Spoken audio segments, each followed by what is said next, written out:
કહેવાવાળા પણ ઓછા છે ને પચાવવાવાળા કોઈ છે નહીં. ભગવાન કહે ને સત્ય ચલે ઓ સબકા વેરી, પાખંડ સિર પર છાયા.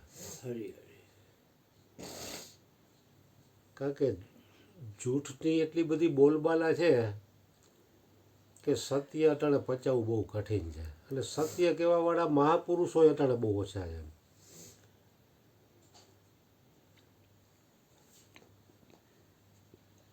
કારણ કે સત્યથી પ્રીત કરવી ને એ કઠિન તો છે જ. અને મહાપુરુષો જ્યારે જ્યારે હોય છે ત્યારે કિંમત બહુ આદિ અનાદિથી આમ જ આવી આવે છે. અત્યારે તો જો કે કળિયુગ છે, પણ આ સતયુગના વખતનું આમ જ હાલે છે. હોય ત્યારે કદર નથી હોતી. અને પછી એમાં બગદાણાવાળા બાપા હતા બજરંગદાસ બાપુ, ત્યારે કોઈને કાંઈ કિંમત નહોતી રહી. અટાણે ચાંદીની મૂર્તિ બનાવી. શિરડીવાળા સાંઈ બાબા હતા તે એમ હતો. मेहंदी रंग लाती है सुख जाने के बाद, मोहब्बत की कदर होती है चले जाने के बाद. કારણ કે જે વસ્તુ જેટલી નજીક હોય ને એટલી એની કિંમત ન થાય. સત્સંગ અહીં ઘર બેઠા કાયમી મળે એટલે કિંમત નથી, પણ બહારથી આવ્યું હોય એને કિંમત હોય એટલી આઈના ન હોય. અને એમાં 24 કલાક અહીં ભેગા રહેવાના તો હાવ કિંમત ન હોય. જેટલી વસ્તુ નજીક એટલી એની કિંમત ન હોય. વસ્તુ જેટલી દૂર હોય એટલી એની કદર થાય એમ. કારણ કે સત્યની કિંમત થવી એ કોઈ જેવી તેવી વાત નથી. એના માટે એની પુણ્ય હોય તો જ કિંમત થાય. નહીં તો આમાં શું છે, ઓનું માયાનું બળ એટલું બધું વિશેષ છે કે અહીંયા હાંભળું પછી પાછો આખો દિવસ ઓનો રંગ ચડવાનો હોય. એટલે માણસ શું છે, હાલક ડોલક થઈ જાય એમ. આપણે અર્જુન બાપાની એક વાણીમાં કીધું, સંદેશો હરિગુરુ સંત સમજાવે, જીવને અભિમાન નજરૂમાં આવે. સંદેશો હરિગુરુ સંત સમજાવે. કારણ કે આ સંદેશો છે હરિગુરુ સંતનો છે, કોઈ વ્યક્તિનો નથી. અને આદિ અનાદિનો હાઈલો આવે છે. હવે એ સંદેશો હરિગુરુ સંતો સમજાવે છે, પણ જીવને દેહાભિમાન છૂટતું નથી. જીવને અભિમાન નજરૂમાં આવે. કારણ કે દેહનું અભિમાન જે નથી સમજાય એટલે તો ઠીક, પણ સમજેલાને છૂટતું નથી. એ અભ્યાસે કરીને ઓછું થાય એનું. બાકી હાવ છોડવું એ કોઈ નાની સૂની બાબત નથી એમ. કારણ કે હરેક સંતો મહાપુરુષોએ આ જીવનું કલ્યાણ કરવા માટે પોતાની જાતને ઘસી નાખી છે. અને છતાં એના ઉપર કાદવ કીચડ ઉછાળવામાં આવ્યા છે. જેટલા જેટલા મહાપુરુષોના તમે અગાઉના ઇતિહાસ જોજો, કબીરને એટલું સહન કરવાનું આવ્યું છે. સુનો મેરે સાધુ સુનો મેરે સાહિબો, કબીરો બિગડ ગયો છે.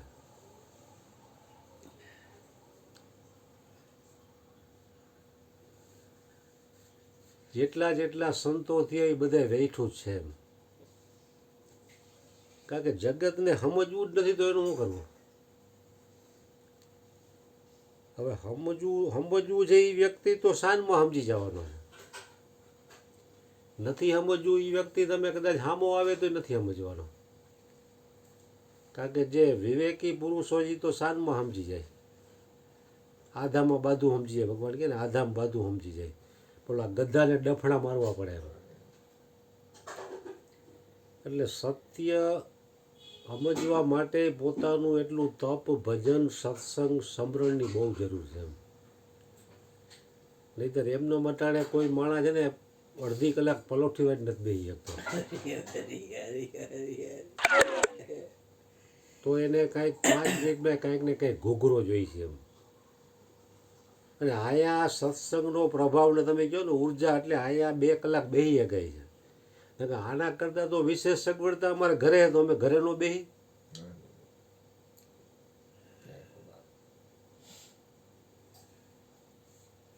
છતાં અહીંયા નથી થઈ શકતું એ કામ, કારણ કે અહીંયાનું વાતાવરણ કે ઉર્જા નથી સત્સંગ ભજનની, એટલે એ તમને અહીંયા શાંતિથી બેહવા ન દે એમ. પૈસા હતા બાપુ દે તો વયા જાય, હા, ખવડાવે પીવડાવે ને પૈસા દે. ભજન કરો, ભોજન કરો, ને દક્ષિણા પામો, હા. આવી સ્કીમ એને વર્ષો પહેલા આશ્રમમાં કાઢેલી હતી. એનો આશય એવો હતો કે બેકાર માણસો જે હોય, ખોટા ધંધા કરીને વાતાવરણ ડહળતા હોય જગતનું, તો એવા માણસો અહીંયા આવે તો એ ઊંડા શ્વાસ લઈને પ્રાણાયામ કરે, જપ કરે, ધ્યાન કરે, એવું બધું કરે. એને સવારે નાસ્તો આપે, બપોરે જમવાનું આપે, સાંજે જમવાનું આપે, અને માથે એને 100-200 રૂપિયા દક્ષિણા આપે. તો એમાં માણસો રાજા ન થતા.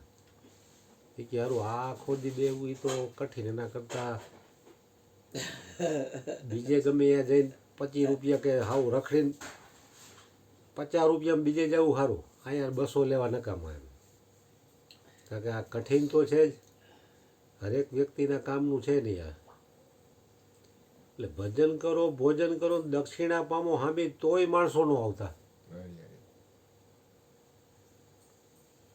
સુરતના કઠણ માર્ગ છે ભક્તિનો. માર્ગ છે કઠિન, આ કઠણ માર્ગ છે ભક્તિ. ભક્તિનો ભક્તિ કરે કોઈ સુરમાં, જાતિ વરણ કુલ ખોય. કારણ કે જેવી તેવી વસ્તુ તો છે નહીં. આ ઘણા વર્ષ પહેલાં સુરતના આશ્રમ, અમદાવાદના આશ્રમમાં કડિયા કામ હાલતું હતું 40-42 ડિગ્રીના તાપમાં. તો અહીંયા આશ્રમમાં તો ચા કે બીડી પીવાની મનાઈ હોય, પણ છતાંય કડિયા કામ હાલતું એટલે ચા બનાવી દે આ લોકો. નકર અહીંયા આયુર્વેદિક ચા જ હોય, આ ચાની મનાઈ હોય અહીંયા. એટલે કડિયા લોકો ચા પીને બીડી પી લેતા હોય. એમાં 40-42 ડિગ્રી તાપમાં ઓલો કડિયો પ્લાસ્ટર મારે અને ચણતર કરે, તો બાપુને એમ થયું કે આની ઉપર જરાક કરુણા કરું. એ કે તને આમાં રોજ કેટલું આપે? તો કે 800 રૂપિયા.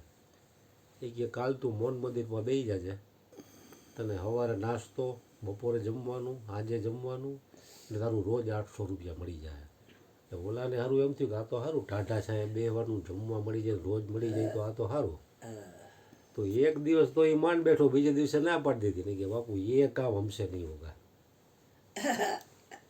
40-42 ડિગ્રી તાપમાં હું કડિયા કામ કરું, પણ એ મૌન મંદિરમાં બેસીને જપ ધ્યાન ને સમરણું ન કરો. એક દિવસમાં એ માણસ થાકી ગયો, કારણ કે એનો અભ્યાસ જ નથી. એનો અભ્યાસ એટલો બધો વધી ગયો છે કે એ કરવું એને હેલું પડે છે. બાપુ કહેતા ને કે ઓલો માલધારી ઘેટા બકરા ચરાવતો હોય ને, તો એ આખો દિવસ સીમમાં રખડતો હોય અને તડકાનો, ટાઢનો, ચોમાસામાં બધી ઋતુ સહન કરતો હોય, એમાં એને મજા આવતી હોય. પણ એને એમ કહી તું 1 થી 25 બોલતો કે એ કામ મુझसे નહીં હોગા. એ કે 1 થી 25 બોલવું હાવ હેલું છે, પણ સીમમાં ઘેટા બકરાને ચડાવવા શિયાળામાં, ઉનાળામાં, ચોમાસામાં એ કામ કઠણ છે. પણ ઓલાને એ કે ઘેટા બકરા ચરાવવાનો અભ્યાસ થઈ ગયો છે, 1 થી 25 બોલવું એને કઠિન લાગે. એટલે આ શું છે, આ સંસારનો અનંત જન્મોનો અભ્યાસ થઈ ગયો છે. એટલે સંતોના સંગમાં જઈને આ વાત સાંભળી એટલે એમ થાય ખાલું છે 100% સત્ય, પણ બીજે દિવસે પાછો ઓલો સંગ થઈ ગયો. આમાં ઘૂઘરા નથી ને પાછા કઈ, આમાં કઈ ઘૂઘરા નથી, એટલે જ આમાં નથી કોઈ. 1,12,000 લાખના 12,000નો ધંધો, અને એ તો કોઈ કરે જ નહીં. અને સંસારમાં 12,000ના લાખ કરવાનો હા, ધંધો. એમાં મળે, એમાં તો બધું મળે. આમાં તો કાંઈ લેવાનું નથી, અમુકની ખોટ જાય. અમુકની ખોટ જાય. ઓમાં તમને શું છે, તમારી વાહવાહી થાય સંસારમાં. અને આમાં તો એમ કે તું નોકરી કરસ, વાહ ભાઈ વાહ, તમારી વાહવાહી કરે, ખુશામત કરે. હા, અને ખુશામત તો પતન કરવા વાળી છે. હા, પણ લાગે એવું કે ખુશામતથી મારું કલ્યાણ થાય સંસારી લોકોના સગમાં. ભગવાન કહે ને અહીંયા આવો એટલે હું તમને ટોચું, તમારી ઘરે ટોચવા ન હોઉં. હારી સીધી વાત છે. એટલે બધું મૂકી અને ટોચાવા આવવું એ ગુરુની કૃપા હોય તો જ થઈ શકે એવું છે. અને તમે હારા માણસો છો કે આટલું સહન કરો છો ને તમે હારા છો એ શું જરૂર છે અમારી? એ થાય જે અમારું થવાનું હોય થાય, તો કરેલા કર્મ અમે ભોગવીએ. કોઈનું કોઈ વાય કોઈનું ખરેખર તો અટકતું. તમે હારા છો પણ થોડુંક બોલું છું કેમ ખબર છે? તમે આનો સદુપયોગ કરી શકો એટલે મારે બોલવાનું કોઈ કારણ નથી. ભૂલ ન કરતા, તમારી કઈ ભૂલ નથી, કોઈની ભૂલ નથી. જલારામની, ભૂપેન્દ્રભાઈની, ગોરધનભાઈની કે બબુડિયાની કોઈની ભૂલ નથી. અને દરેકથી પ્રેમ છે, તમારી કોઈ ભૂલ નથી. પણ તમે જે માણવું છે ને એ વધારે માણી લ્યો ને એટલા માટે એટલે મારે બે શબ્દ કહેવા પડે. જો કોઈ રીતે જાગતા હોય તમે તમે તમે તમે તમારી મજા તો માણી લેવો. બરોબર છે. હા, હું તમને કહું કોઈ વસ્તુ મળી છે એટલે તમે માણો નહીં તો શું કામની? અત્યારે આ દીકરો ખીચડી શાક બનાવશે, હવે ખીચડી શાક હું ખાવ નહીં તો શું કામનું? તો એ વ્યર્થ જાય, એઠામ તો જવા. ખોટી મહેનત થઈ ને. એમ તમે અહીંયા છો અને જો તમે માણો નહીં તો આનંદ કરી લેવાનો. એટલે મારું કહેવાનું તમે ખરાબ નથી હો, ભૂલ ન કરતા. તમે સાચા જ છો, તમે બરોબર જ હાલો છો. પણ વધુ માણી લ્યો ને તમે ચૂકી ન જાઓ ને એટલે થોડુંક બોલવાનું આવે. બાપ, મારું કહેવાનું પાછળનો ઉદ્દેશ ઈ એટલે કે સંસારમાં તો તમારી ખુશામત કરીને તમને હેઠે જ ઉતારતા જાય. છે. સંતો મહાપુરુષોના સંગમાં સત્ય ઈ નહીં કહે તો બીજું તમને કહે કોણ? હરિહરિ. જેને સત્યની કિંમત છે, જે સત્યમાં પ્રતિષ્ઠિત થયા છે એવા મહાપુરુષો જ તમને સત્ય કહેશે. કારણ કે જગતના લોકોને નાની કાંઈ લેવા દેવા જ નથી. એને કાંઈ મતલબ નથી. એટલે એ તો એને તો એમ હોય ને કે આ મારી હારે આવે તો સારું એમ. હા, તમે બધું કરો, તમારાથી થાય છે આ બધું. અમે તો શું કરી, તમે બહુ મોટા માણસો છો, તમે કરો. એ તો ઉપર ચડાવીને તમારું ભજન અટકાવશે. આપણા ખંભે રાખીને બધું હા, આપણા ખંભે રાખીને બંદૂક ફોડશે. એટલે આવું છે બધું. એને હું લેવા દેવા? પણ એ કરશે, હું એનું પરિણામ જોઈ લેવું તો કે એનું પરિણામ તો સંસાર જ આવશે. એમાં કઈ તમારા આત્માનું કલ્યાણ નહીં થાય. બોલ વાપરો. એટલે જેટલા મહાપુરુષો થયા એ બધાએ સહન ઘણું કરેલું છે અને જગતના કલ્યાણ માટે એને પોતાની જાતને ઘસી નાખી છે એમ કે જેટલું એનાથી શક્ય એટલી એને મહેનત કરી છે એમ. છતાં એને તો સંસારના લોકોએ કાદવ કીચડ જ ઉઠાડ્યો એની ઉપર તો. કારણ કે આમાં આ શું છે, જે કાંઈ વિરોધ થાય એના કલ્યાણ. જેવી તમે વાત કરી હમણાં વિવેકાનંદની, કે વિવેકાનંદને બાપુએ કીધું ઘરમાં ખાવા કાંઈ નહોતું, નોકરી મળતી નહોતી. રામકૃષ્ણ પરમહંસને કે વાતુંથી કાંઈ ન થાય, હું ભણેલો છું, રખડું છું, મને કે નોકરી મળતી નથી અને તમારે અહીં બેઠા વાતું કરવી છે, હું અહીં ક્યાંથી આવું એમ. હવે એને નોકરી જો મળી ગઈ હોત તો એ અટાણે આટલું નામ એનું જે સુવર્ણ અક્ષરો એ શાસ્ત્રોમાં છે એ ન હોત. કારણ કે પરમાત્મા એને ઉપર ઉઠાવવા માંગતો હોય ત્યારે એને નોકરી ન મળી હોય. જેમ આપણે વર્ષો પહેલા જ્યોતિબેનને બાપાને કહેતા કે બાપા મારે નોકરી કરવી છે, પેઢીએ જઈને બાપાને કીધું હતું તો બાપાને ખબર હોય કે આ જગતની ચીલા ચાલુ નોકરી કરવાના લાયક નથી એમ. એ કે નામની નોકરી કરો, નહીં તો ઓલી નોકરી છે. તો આ વિવેકાનંદને ઓલી નોકરી મેળવી હોત તો એ પછી એને સત્સંગની જરૂર ન રહી ને, પૂરું થઈ જાય. એમાં આવક થઈ ગઈ, ગુજરાત એકલા ચાલવા માંડ્યું, કાંઈ પ્રોબ્લેમ જ ન રહ્યો, પછી સત્સંગમાં જવાની જરૂર ક્યાંથી? પૂરું થઈ ગયું, ઘૂઘરામાં વયા જાય. ઓલા ન્યારી ડેમ પાસે આપણે ઘણા વર્ષો પહેલા ગયા હતા, ઓલા સુરેશ બાપુ ને. હા, સુરેશ બાપુ ન્યારીના કાંઠે શરણાનંદજીના ગુરુ. હા, શરણાનંદજીના ગુરુ. શરણાનંદજી બહુ ઊંચો આત્મા. ડોક્ટર, એનો ડોક્ટર છોકરો છે, એનો પોપટ, બાળકોનો હા. એ કે જગતમાં એક ફેક્ટરી હોય ને 2, 3, 4 કરો એટલે એને પ્રગતિ કહેવાય. એક દુકાન હોય ને 5, 25 દુકાનો છે પ્રગતિ કહેવાય. એક મકાન હોય 5, 7 બંગલા કરો પ્રગતિ કહેવાય કે આને પ્રગતિ સારી કરી એમ. પણ અધ્યાત્મમાં એ કે હંકેલો એ પ્રગતિ છે. શાંતિભાઈ કહેતા એ કે જેટલું આસન નાનું ને એટલો ફાયદો. અંકેલવામાં વાર ન લાગે. હંકેલો વાર ન લાગે. મોટું હોય તો હંકેલો વાર મોટું હોય લાગે. તો અંકેલવામાં વાર લાગે. આસારામજી અંકેલવું હોય તો બહુ મોટી વાર લાગે, બહુ મોટો.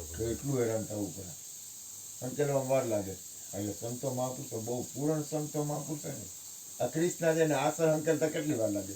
1 મિનિટમાં હંકેલાઈ એક જાય. મિનિટમાં અંકેલાઈ જાય. કારણ કે નાનું હરજીવન બાપાની પૂર્ણ કૃપા. એ ભલે ગાયરું બોલે પણ આસન અંકેલતા વાર ન લાગે. એમ તમે જેટલા મોટા બનો ને, મોટા એટલે સંસારની બાજીમાં મોટા બનો ને એ પરિણામે દુઃખ. તોય માણસને મોટું બનવું જ ગમે, એ જ ગમે. ડેવલપ કરવું જ ગમે છે. એટલે આસારામ બાપુ કહેતા બહુત પસારા મત કરો, કર થોડે કી આસ, બહુત પસારા જીને કિયા તો ભી ગયે નિરાશ. હા. કારણ કે છેલ્લે તો એ અંજામી જ આવવાનો છે. કોઈ પણ મહાપુરુષ જ્યારે હોય ત્યારે જે હોય, પછી પાછળ બીજી પેઢી આવે એટલે ફેર તો પડી જ જવાનો છે. એમાં આપણા રણછોડ બાપા નિરાતના આચાર્ય હતા અને આ નિરાત પુસ્તક આપ્યું. નકર છેલ્લે એની તબિયત કેટલી બધી ભયંકર હતી તો એને એની વાતોમાં તમને એમ લાગે નહીં કે આને કાંઈ તકલીફ છે. ડાયાલિસિસ કરવું પડતું રોજ. ડાયાલિસિસને એટલી તકલીફ શરીરમાં હતી તો એ મોજથી સત્સંગ કરતા. એમ આ પુસ્તકો બધાને આપ્યા એને નિરાત મહારાજના. છતાંય અત્યારે બીજી પેઢી આવ્યા પછી એ મળ્યું કાંઈ હોય નહીં એમ. કાંઈ નહીં. કારણ કે ઓલા લોકોને આમાં જ રસ હોય, પૈસામાં. પૈસામાં જ રસ હોય. કારણ કે એની અટાણે કિંમત જેટલી સત્યની કિંમત કરવાવાળા લોકો નથી એમ. મારા અચુના બા છે એ કે 5,000 રૂપિયામાં શું ત્યાં પડ્યો છો, રામાની જેમ કામ કરો છો. હા 5,000 ન રૂપિયા વાવે ન ઉતારતા એ.